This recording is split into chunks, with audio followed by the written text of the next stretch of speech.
Yes, welcome everyone to the second talk.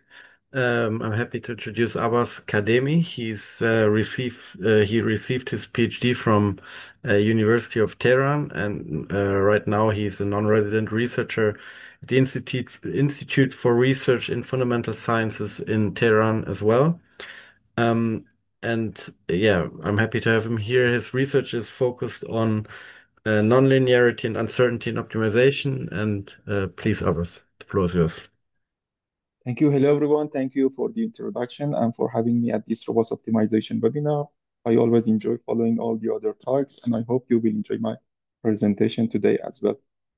I'm excited to share our work on quadratic optimization through the lens of adjustable robust optimization.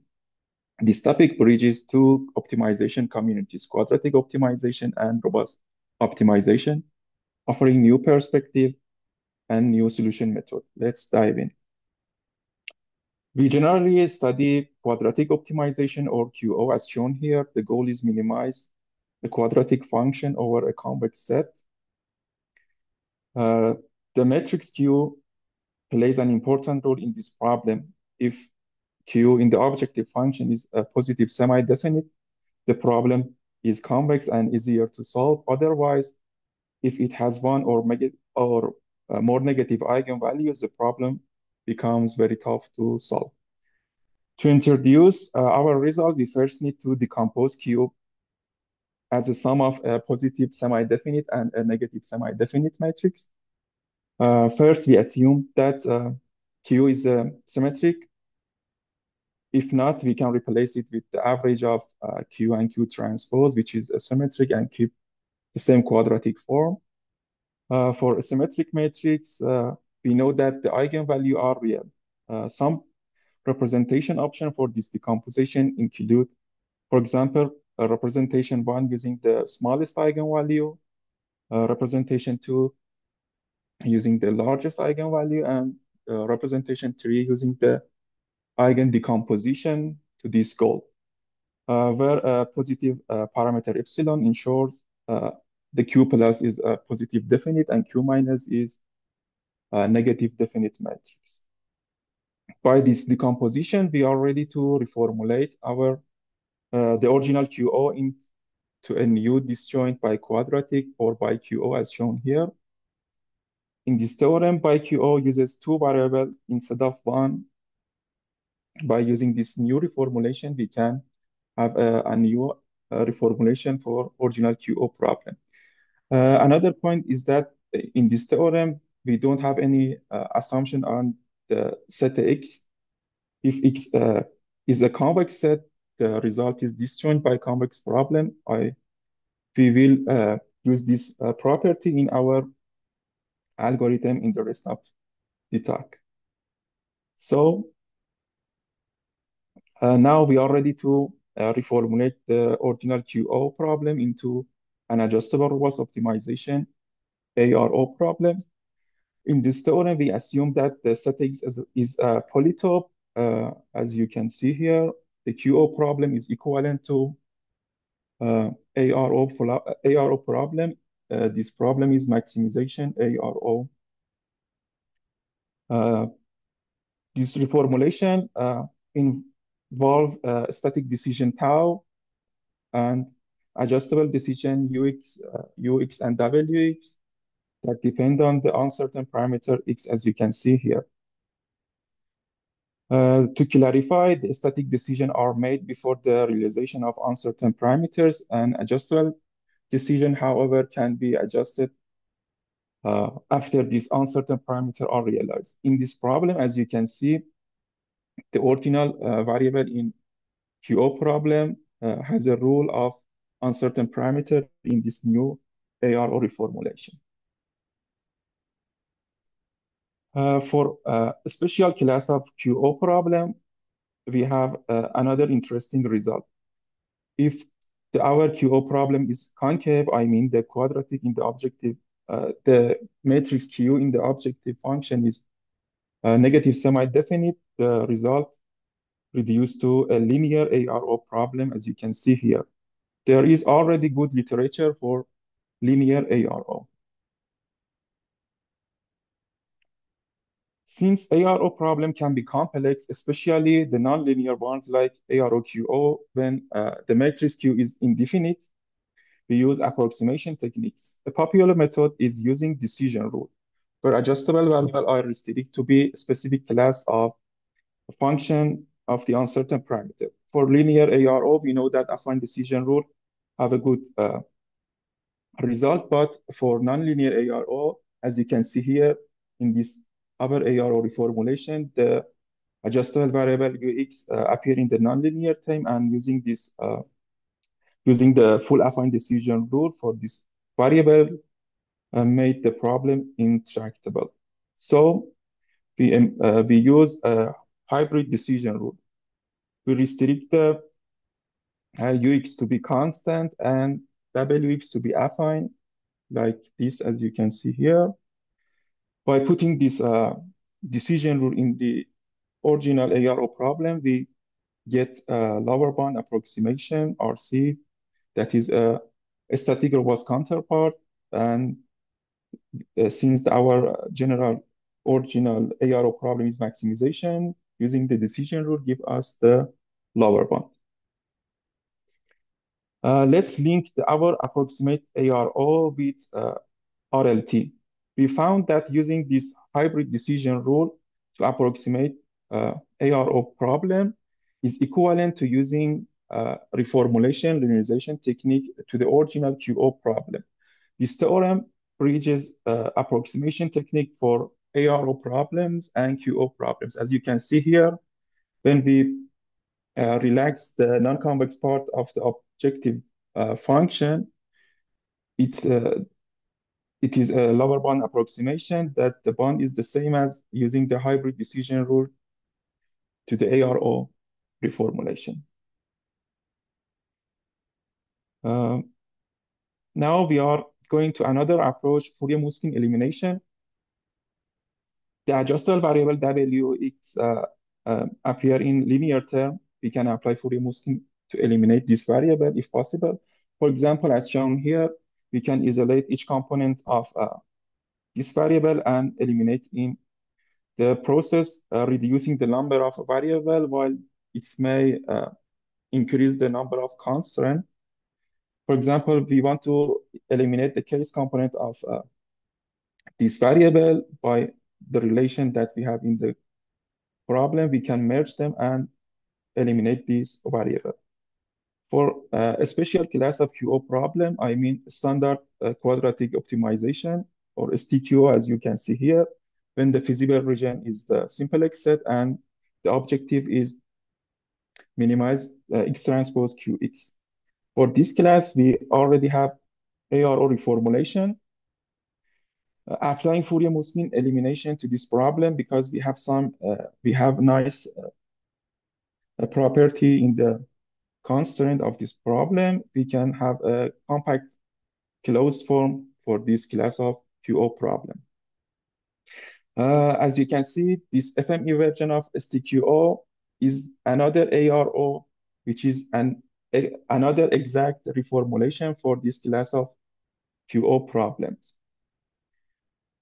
In the next slide, when we applying a special decision rule, I mean restrict the UX equal to X, the result is equivalent to using the standard reformulation linearization technique to the original STQO problem. And the optimal value of this lower bound approximation is minimum the interior of matrix Q. This is another perspective using ARO technique to the original QO problem, and this bridged the relation between two communities. Now I'm going to introduce our algorithm. So in this slide, we again consider a by QO problem, as you can see here. For example, when y is fixed, the problem over x is a convex optimization. By using this formulation, we can, using mountain climbing procedure, this method improve the solution by alternating iteration, always keep one variable fixed and improve the solution quality until no improvement. By using this, we can also improve the quality of, for example, one solution that we have. Now, in this slide, I'm going to introduce our ARO-based algorithm based the new reformulation that we found. So for a given QO problem in step 1, we found a lower bound by applying a decision rule. In the next slide, by putting the optimal solution of lower bound problem to the corresponding robust counterpart, we can find a finite subset of worst case scenarios. As I mentioned before, the scenarios is a feasible solution for the original QO problem. So in the step 3, we choose the best scenarios that have the best value for the original QO problem and denoted this point by x0, and improve this initial solution in step 4 by applying mountain climbing procedure to improve the quality of this initial solution. And finally, we get a candidate solution and also an upper bound for original QO problem. Now I'm going to present to numerical experiments. Our numerical experiments consider 3 QO types. First, we consider concave quadratic minimization, and the next is standard QO problem, and finally, we consider general indefinite quadratic optimization problem. We use 2 metrics to analyze our performance. For example, when we speak globally, we use optimality gap to merge to metric the quality of the upper bound and lower bound that we found by the one approach, and we analyze the performance of the upper bound in terms of solution gap that, as you can see here, in S-gap, UB is the objective value of the solution obtained by a specific approach, and UB best is the minimum of these bound over all approaches. And another point is in our numerical experience, we set a maximum time limit of 3,000 seconds. Let's move on to the first class. We consider concave quadratic minimization. As you can see here, the Q is negative semi-definite matrix. We already showed that for this kind of QO problem, our formulation is linear. To compare our method, we use some benchmark in the literature and also a global solver like CPLX and Gurobi.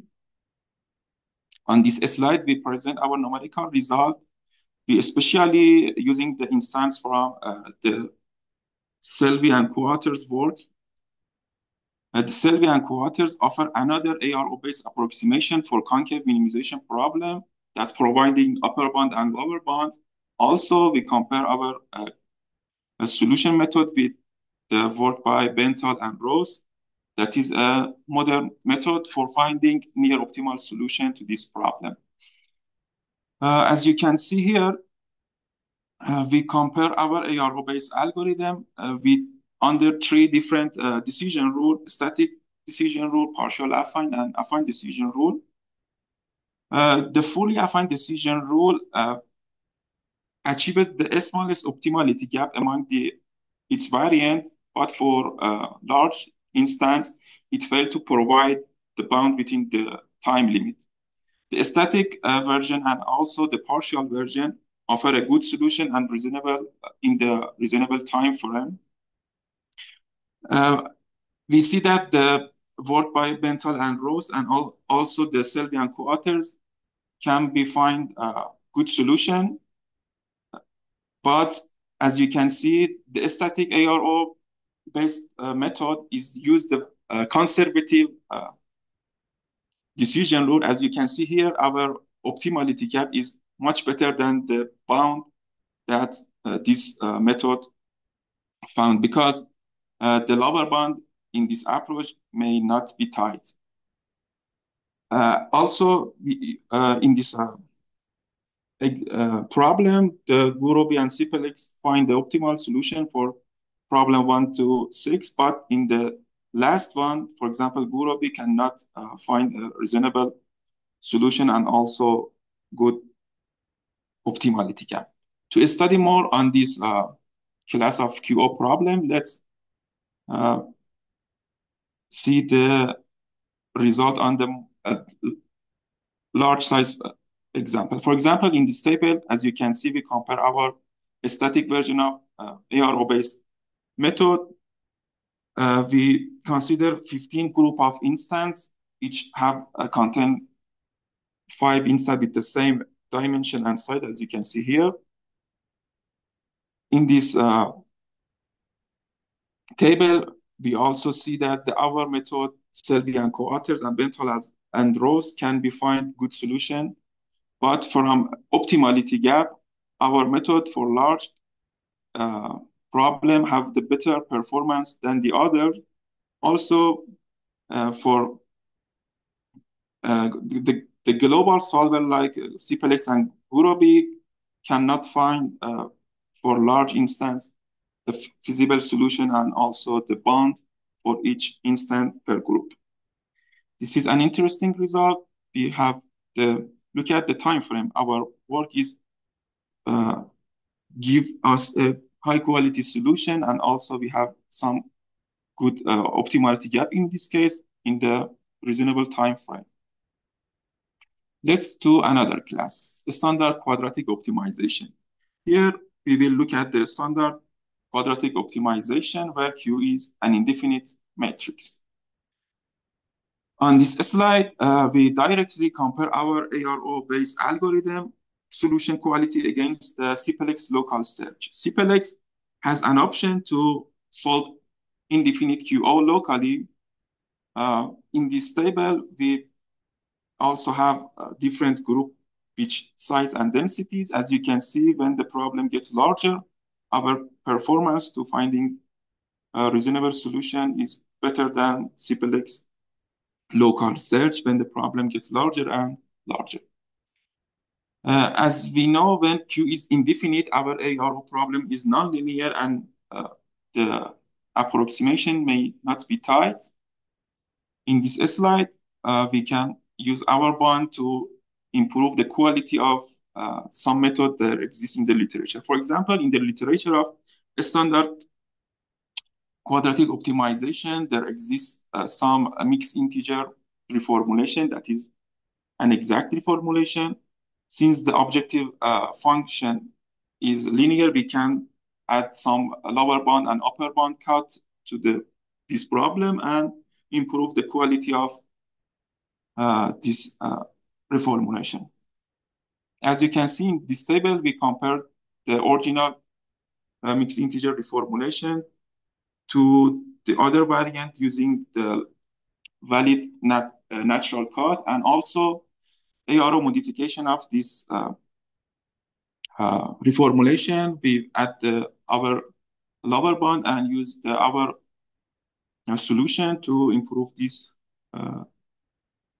mixed integer form. As you can see, the quality of the solution by our ARO-based modification is better than its variant, and also we can see when we add the lower bound cut, the quality of the optimality gap is better than the original one. Also, as you can see here, the global solver Gurobi and Cipelex not good performance like the other approach that exists in this slide. Let's move on to the final class of quadratic optimization. We consider indefinite QO problem with this formulation. Here we present our numerical result on different size classes, and also in this table, the parameter P is the percentage of the positive eigenvalue of Q. This table compare our QO problem using several decision rule, as you can see here, what decision rule we use in the parentheses. For large group instant, we can, another point for the general QO problem, also there exists an exact mixed integer linear optimization reformulation that is work nice for small size instance. Also the global solver for the small size work well, but our ARO based method in the good time frame can be find a good solution. Also for large size, we can see, for example, this method failed to find any feasible solution or bond. Also the Gurobi and CPLX same, but we have some lower bond. Also the quality of our solution is acceptable with this time limit. Time limit. As you can see, when we use the better decision rule, for example, affine decision rule, the quality of our lower bound may be better, but for large instance, due to increase the number of variable, it's failed to find any bound for this problem. Another point, we introduce some representation to decompose Q as a sum of a positive and a negative semi-definite matrix. In this in the static version, if we use the representation 2, I mean using the largest eigenvalue, and here if we use the third one, using the eigen decomposition, as you can see here, the quality of the optimality gap is better because by this decomposition, we have the better lower bound than this representation. Look at the time. Our work is very good in timing, and also to compare to CPLX local stage, this found the good solution only for the class have the much number positive eigenvalue, but as you can see both in this column. To conclusion, we see that for a concave QO problem, our method is work for globally because we have tight lower bound for larger size problem, and we have a good time frame and high quality solution. For the indefinite case, we in a static where a standard QO problem, we can modify the exist method in the literature to improve the quality of the solution and bond that has provided. And also for the indefinite case, we have also have a good candidate solution in the reasonable time frame. That's it. Thank you for your attention.